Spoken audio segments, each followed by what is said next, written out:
Hello, সবাই কেমন আছো?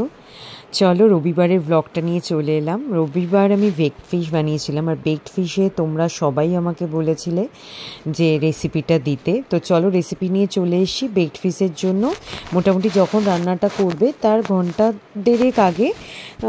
দেড়েক আগে হলেই হবে, যেহেতু এটা ভেটকি মাছের পুরো ফিলে দেখতেই পাচ্ছ, কাঁটা ছাড়া বোনলেস ছোটো ছোটো পিস করা। তো সেগুলোকে নিয়ে জাস্ট লেবুর রস, গোলমরিচ, হালকা নুন, আর তার সাথে হচ্ছে আদা রসুন হালকা বাটা আর কাঁচা লঙ্কা বাটা দিয়ে ম্যারিনেট করে নেবে। তো মোটামুটি 1-1.5 ঘন্টা ম্যারিনেট হয়ে গেলে এইবার দেখো তাওয়ার মধ্যে, আমি তাওয়াতে করছি যাতে একসাথে অনেকটা হয়ে যায় আর একদম কম বাটারে হয়। আর এই মাছের আইটেমটা কিন্তু ফিশ আইটেমটা বাটারেই হবে। তো অল্প অল্প করে বাটার গ্রিস করে করে কিন্তু দেখো এক একটা করে পিস আগে স্যালো ফ্রাই করে নিতে হবে। This is very important.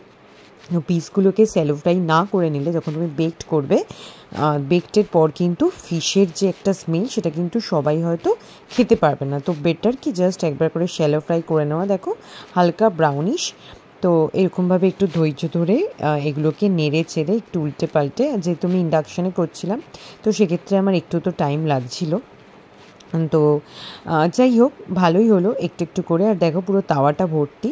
এখানে আমি বলে রাখি, আমি যে ফিশটা নিয়েছি এটা মোটামুটি 700 গ্রাম মতো, 700 না, হ্যাঁ 800 গ্রাম মতো হবে। 800 গ্রাম মতো আমি ভেটকি মাছটাকে আমি ছোটো ছোটো করে টুকরো করে নিয়েছি। আর দেন এটাকে আমি বেকড ফিশ বানাচ্ছি। তো চলো, এই আদা রসুন পেস্টটা আমি ইউজ করেছিলাম আর বাটারটাও দেখিয়ে দিলাম। তো চলো এইবার এইগুলো যখন ভেজে তুলে নেওয়া হবে, আমি একটা বাটার পেপার ইউজ করেছি বাট যাতে মাছগুলো আটকে না যায় বাটিতে। এইবার আমি যে বেকড ফিশটা বানাবো তার নিচের বেসে বোলের মধ্যে আমি দেবো বাঁধাকপি। তোমরা চাইলে পার্সলে দিতে পারো বা কিছু নাও দিতে পারো। তো আমি এখানে বাঁধাকপি দিয়েছি, আমার খেতে খুব ভালো লাগে। তো বাঁধাকপিটা একদম নিচে দিয়েছি। তো প্লেটের মধ্যে কিন্তু আলাদা করে আর বাটার লাগাতে হবে না, যেহেতু ওই বাটারের লেফট আউট যে বাটারটা ছিল মাছ ভাজার পর, তাতেই আমি বাঁধাকপির পাতাগুলোকে সেঁকে নিলাম তোমাদের সামনে। এইবার এর মধ্যে আমার পালা হবে সস দেওয়ার। সসটা আমি দেখিয়ে নিয়েছি কীভাবে বানাবো। একটা গরম তাওয়ার মধ্যে, আমি এখানে একটা সসপ্যান ব্যবহার করেছি।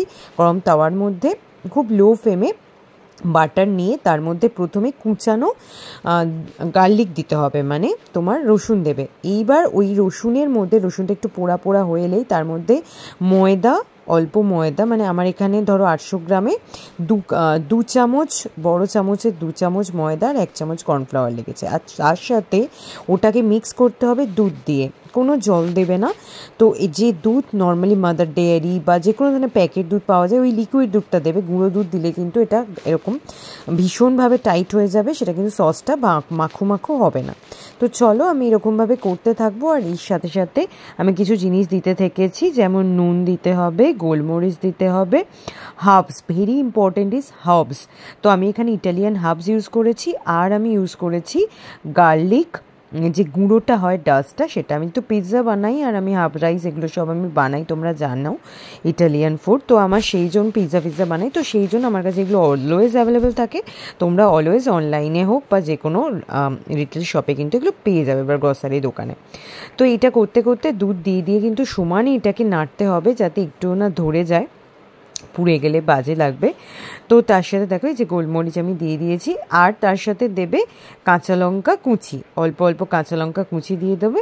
দিয়ে এরকমভাবে এই সসটাকে বেশ একটা ঠিক একটা গাঢ় টাইপের গ্রেভি মতো বানাতে হবে। সেটাই হচ্ছে তোমার হোয়াইট সস, আর সেই সসটাই কিন্তু এনহ্যান্স করবে বেকড ফিশটাকে।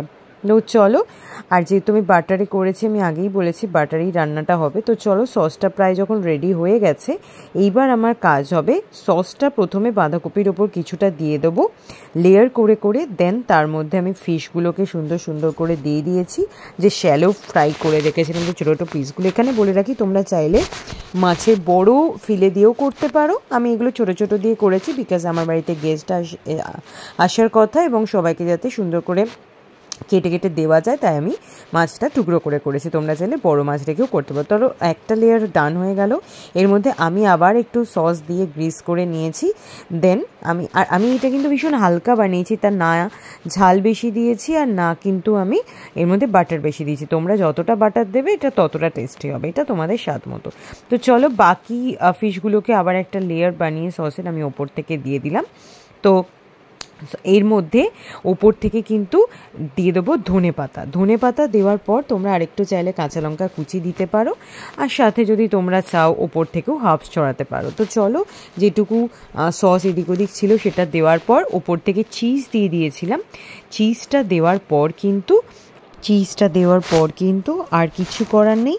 এবার মাইক্রোওভেনে জাস্ট যেটা পাওয়ার লেভেল হাইতে আছে তাতে 10 মিনিট দিলেই তোমার বেকড ফিশ রেডি।